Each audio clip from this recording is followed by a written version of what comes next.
Hi, Dennis. I want to welcome you today to the Expert Showcase. And we have a lot of anxiety experts here, and I know you've been called the anxiety guy. So I'm excited about interviewing you. I'm excited to be here. I mean, with all these experts, I'm basically honored, and it's a massive pleasure to be in front of you and helping people out there. So thanks for having me, Doreen. This is great. Wonderful. Yeah, I'll introduce you first and then give you the floor. Sure. Dennis Simsek, known as the Anxiety Guy online, is a mental health author, NLP practitioner, and worldwide speaker. Dennis's approach is focused on healing trauma and regression work, which in turn has led thousands worldwide to heal their anxiety disorders. Yes. Beauty. Yeah. Yeah. So, to open the conversation, obviously we're talking about fear and anxiety, and people are suffering from it. And I've been asking the experts, from your point of view, what you could say number one strategy, or just anything that comes to you about what might be helpful for those Sure. who have anxiety. Absolutely. Yeah, over the past dozen years, I've been a part of helping other people. First of all, overcoming my own stuff, and then helping other people now. I've ran into a lot of different things that I could potentially test with people, as well go back to my own journey to see what really worked. I think it's really important not to waste people's time. And it's really important to have a mindset right off the bat with people, to let them know that they can, in fact, kind of transform their identity. They can become someone different, but it's obvious that they're going to need a couple of tools as well as the proper mindset and maybe even the support in order to get there. So, after all this testing and analyzing and such and asking people, um, I've really come up with, a handful of things that really work well practically during my sessions and with people. At the top of the list, I would have to say it has a lot to do with somatic visual imagery exercises. And what we mean by that is simply getting someone, first and foremost, to get to a place where they slow down their brain waves. So they get to a place where they're experiencing their brainwave state as being alpha. When they're in that alpha state, they have a lot more connection to the subconscious, which holds all the core belief systems, their identity, and all their memories from the past and such. And so, first off, we get them to relax. Then we engage in certain visual imagery exercises that help them to reframe certain experiences from their past, make peace with certain people, certain environments, and such, and get them to discharge the energy that they've been carrying within them, the emotions and the energies that they've been carrying within them, kind of like they're carrying a heavy bag with them, and it only compounds and gets heavier and heavier. So through these imagery based exercises in that alpha state, I've found that the fastest and most potent changes can occur within anybody that's willing to be open minded and open hearted enough to go there. Obviously, if there is the resistance to it and it's too new, or there is no rapport with the person that's helping them or guiding them, it's going to be difficult. But for the ones that are willing to let go and engage in this kind of exercise and these types of sessions, they're going to find a whole lot of clarity and insight from those processes. So you go into the visual imagery exercise, you go back to the past experiences, and you ask them certain questions, such as, if you could go back and redo the entire situation, what would you like to see instead? What would you like to hear? What would you like to feel? What would you like to smell? What would you like to eat? What would your inner child want to experience instead of what happened? And that's just kind of one way of reframing the past experience. And when they go through that new experience through their imagery and replaying that movie over and over again, there seems to be a connection going on at a deeper level between the inner child and the adult self. So there isn't this conflict anymore that says the world is an unsafe place and the adult says no, it's a safe place, and the child usually wins, right? That subconscious side of us.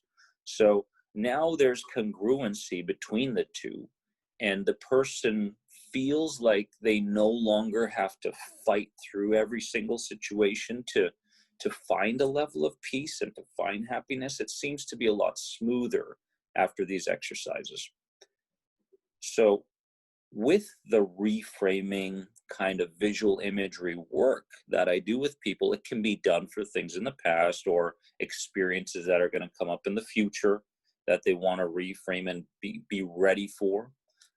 As well, when you add the somatic component to it, you add the body to it. Okay, breathe the way you wanted to breathe back then in that moment. If you've got something in your body and you feel like it's really heavy, well, what color is it related to? Go ahead and begin pulling that color out of you. You know, those sorts of somatic engagements, along with the visual imagery work, I've found can lead to a lot of emotion that tends to come up as yawning, crying, sweating, these sorts of things. And they're not really, massive abreactions of any sort. It's just kind of a natural, mild way of releasing what the person's been hanging on to for too long.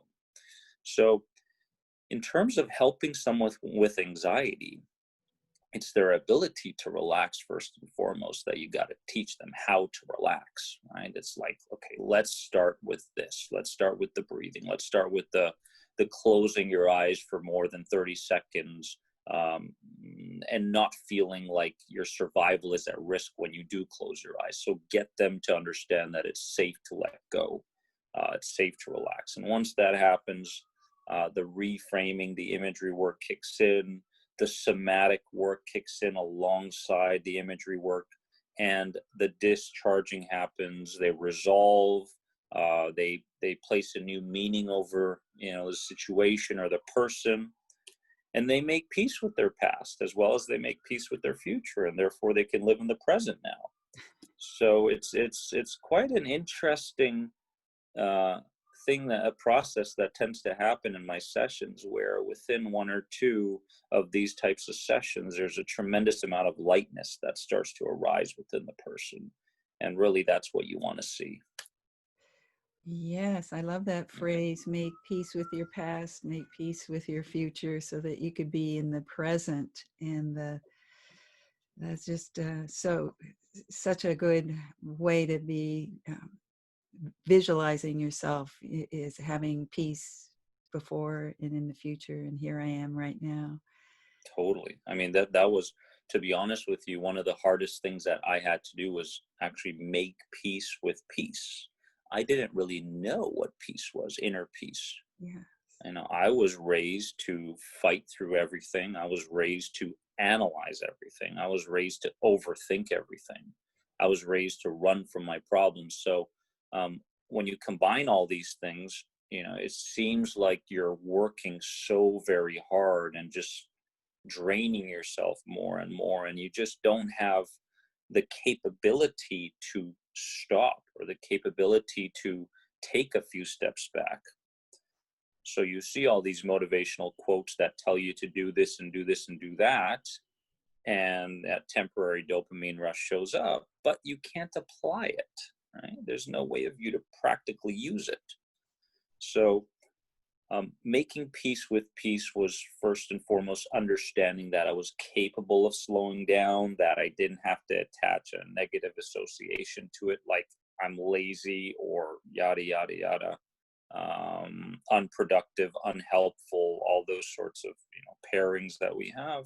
Mm-hmm. And I started to associate letting go and making peace and experiencing a more effortless way of living to being human, a human being rather than a human doer.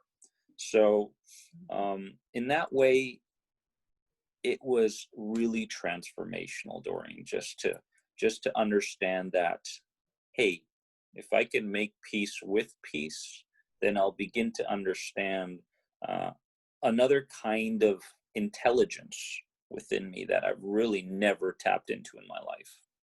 Oh, that's beautiful. Well, that's a wonderful last line there is the intelligence and the potential that's within us that's possible. And that kind of inspiration that you give for a vision of what is possible for people. Exactly. Exactly. And that's what we're trying to do here. I'm trying to show people what their capabilities are, what their potentials are. And they don't have to manage anxiety their entire lives. They don't have to cope with their symptoms forever. There is a way out of it, no matter what your authority figures have told you from the past. And those things can be reframed as well. So all I'm hoping to do is just to give people a path. And if they follow that path for a set amount of time, they're going to run into the epiphanies throughout the day that take them to a deeper understanding of their own lives and what holds for them in the future. So yeah, I'm just really grateful to be a part of anybody's healing journey at this point. Right. Transformational journey. Yeah, that's what it is. Yeah. That's right. That's right. That's right. Well, thank you But for taking the time today and sharing your wisdom. And any way that you can tell us how to get a hold of you, what would be? sure. Um, the Anxiety Guy podcast on multiple directories. That's one way. Theanxietyguy.com. There's a contact area there, all sorts of digital programs and such, and as well on Amazon. Go on Amazon and learn more about my book, F Coping, Start Healing. And you can contact me through any of those ways. I'd love to talk. Oh, wonderful. Thank you, Dennis. Thank you for having me. Yes.